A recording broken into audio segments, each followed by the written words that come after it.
முத்து நகைன்னு யாராவது இருக்காங்களா? என் பொண்ணு தான். உங்க பொண்ணுங்களா? எதுக்கு சிரிக்கிறீங்க உங்க அம்மா? சரி, யாரும் ரிலையன்ஸ் பேசுறாங்கன்னு நினைச்சேன். ரிலையன்ஸா? ரிலேஷனா? சரிங்கம்மா, உங்க பேரை தான் வந்து ரெஜிஸ்ட்ரேஷன் பண்ணிருக்காங்க மேரத்தான்ல ஓடுறதுக்கு. மாரத்தான் ஓடுறதுக்கா? ஜூன் 22 கோயம்புத்தூர்ல நடக்குது இந்த ஈவெண்ட். நேரு ஸ்டேடியத்துல இருந்து ஓடுறாங்க எல்லாரும். ஓட ரெடி தானுங்களா நீங்க? நான் ஓடணுமா? பின்ன உங்க பேர் ஒட்டின்னு வேற யாரா ஓடுவாங்களா?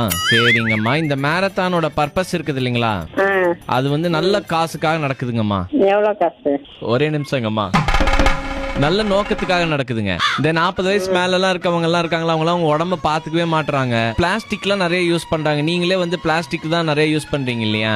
இல்ல பிளாஸ்டிக் எல்லாம் கேடு அப்படிங்கறத நோக்கி இந்த மாதிரி நிறைய விஷயங்களை வச்சு உள் வச்சு இந்த ஒரு மராத்தான் நடக்குதுங்கம்மா. நீங்க நடக்கும் போது உங்க பக்கத்துல செலிபிரிட்டிஸ் எல்லாம் நடந்து போவாங்க.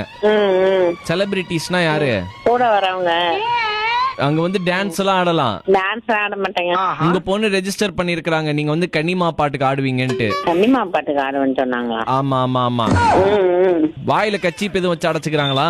இல்லங்க. ஃபோர் சோசியோ அப்புறமா வந்துட்டு ஆக்சிஸ் பேங்க் இவங்க 2 பேரும் சேர்ந்து இந்த ஒரு மெராத்தான் நடத்துறாங்க. மெராத்தான்ல நீங்க என்ன பண்ண போறீங்க?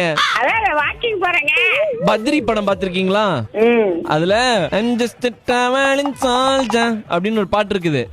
அத கேட்டு முறுக்கேத்திக்கின்னு வாங்க மெராத்தானுக்கு. என்ன சொல்லுகிறாரு எம்ஜிஆர்? உன்னை அறிந்தால் நீ உன்னை அறிந்தால். அதெல்லாம் எனக்கு தெரியலங்க. எம்ஜிஆர் பாட்டு நான் கேட்க மாட்டேன். வேற யார் பாட்டு கேட்பீங்க? நான் மோகன் பாட்டு தான் கேட்பேன்.